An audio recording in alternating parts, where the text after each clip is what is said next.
Hari ini akan membahas sejumlah informasi yang jadi hot topic dan jadi perbincangan terutama di media sosial yang membuat kita miris. Kalau misalnya teman-teman mahasiswa mungkin saat ini lagi nonton, sebaiknya memang fokus pada pembelajarannya, perkuliahannya daripada harus fokus ke hal-hal yang tidak baik di grup, termasuknya hal-hal yang berbau seksual. Iya, ini soal yang orang-orang sebut KS. Anda tahu KS apa pemirsa? KS adalah kekerasan seksual. Jadi pemirsa, ada 16 mahasiswa Fakultas Hukum Universitas Indonesia yang diduga jadi pelaku kekerasan seksual sudah minta maaf di hadapan ratusan mahasiswa lain serta perwakilan dari pihak kampus. Dan dalam forum yang digelar hari Senin malam sampai dengan Selasa dini hari itu berlangsung alot pemirsa. Kita akan lihat.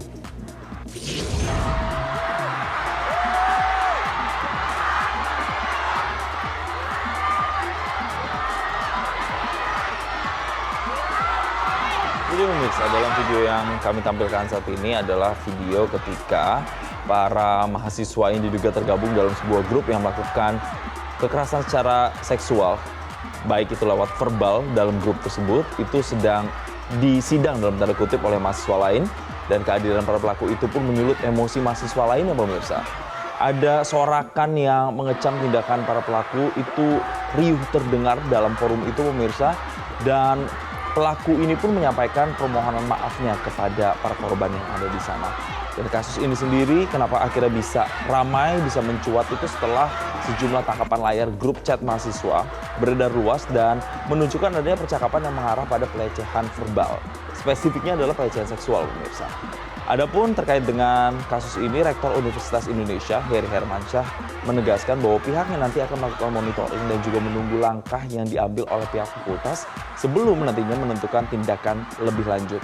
Kita akan sama-sama dengarkan lagi apa yang disampaikan Rektor Universitas Indonesia berikut ini. Saya baru mendengarnya tadi malam ya, dan saya sudah tanya ke dekannya, lagi menunggu respon. Tetapi saya juga memperhatikan di berbagai media, dekan Fakultas Hukum sudah meresponnya ya, kalau dia soal. Jadi nanti kita di Rektorat akan memonitor bagaimana penanganan di fakultas. Soal yang tadi ramai diperbincangkan pemirsa, yang satu ini juga tidak kalah ramai. Ini soal war tiket haji yang sempat memicu kegaduhan di kalangan masyarakat. Jadi akhirnya Menteri Haji dan Umroh Muhammad Irfan Yusuf memutuskan untuk menutup sementara soal pembahasan terkait dengan sistem war tiket haji. Dalam rapat kerja dengan anggota DPR RI Komisi 8, Menteri Haji dan Umroh Irfan mengakui istilah war tiket pertama kali dilontarkan oleh dirinya sendiri. Nah, Gus Irfan menyadari wacana tersebut masih terlalu dini untuk dibahas lebih lanjut lagi. Dan konsep ini belum menjadi kebijakan resmi dan tidak akan diterapkan untuk penyelenggaraan haji tahun ini. Kalau gitu kita akan dengarkan bagaimana pernyataan Menteri Haji dan Umroh selengkapnya berikut ini.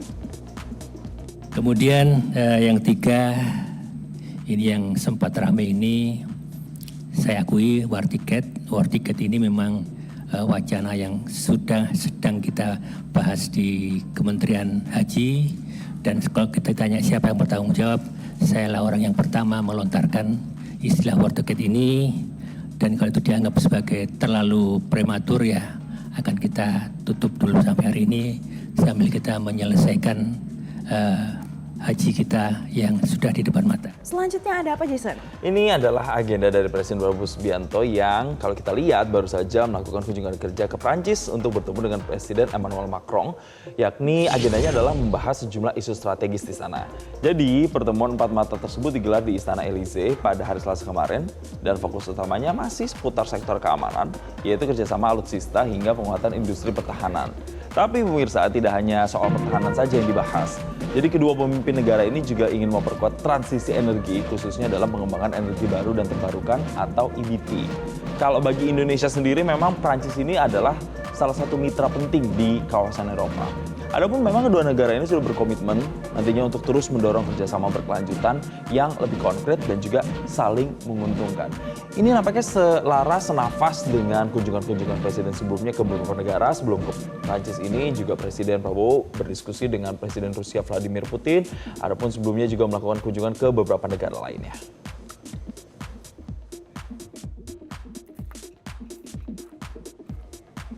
Next pemirsa, yang ini sedang panas juga. Panas antara Presiden Amerika Serikat Donald Trump dan juga ada Pope Leo ke-14, Paus Leo ke-14. Yang ternyata menuai banyak sekali tanggapan kontroversial setelah Donald Trump menolak untuk minta maaf kepada Paus Leo ke-14. Dan ketegangan ini bermula dari kritik tajam yang dilayangkan Donald Trump sebelumnya. Dan bukannya mereda, sang presiden ternyata justru menegaskan bahwa sikapnya itu adalah hal yang wajar, pemirsa. Nah, dalam pernyataan terbaru, Donald Trump menyebut bahwa kritik yang disampaikan itu merupakan bentuk respon terbuka atas sikap Paus Leo ke-14 terkait dengan perang dunia. Dia juga menepis tudingan bahwa dirinya sudah keliru dalam berusaha. Bahkan Donald Trump seolah tidak ambil pusing meski ia mengkritik pemimpin tertinggi Gereja Katolik Roma yang kebetulan juga berasal dari Amerika Serikat tersebut. Nah, menanggapi kecaman dari Presiden Donald Trump, Paus Leo ke-14 menegaskan kalau dirinya tidak takut pada pemerintahan Donald Trump dan akan terus berusaha bersuara lantang demi perdamaian dunia seperti pesan dalam kitab suci Injil. Kita akan dengarkan apa pernyataan dari Donald Trump dan juga Paus Leo ke-14 berikut ini. Because Pope Leo said things that are wrong. He was very much against what I'm doing with regard to Iran, and you cannot have a nuclear Iran. Pope Leo would not be happy with the end result. You have hundreds of millions of people dead, and it's not going to happen. So I can't.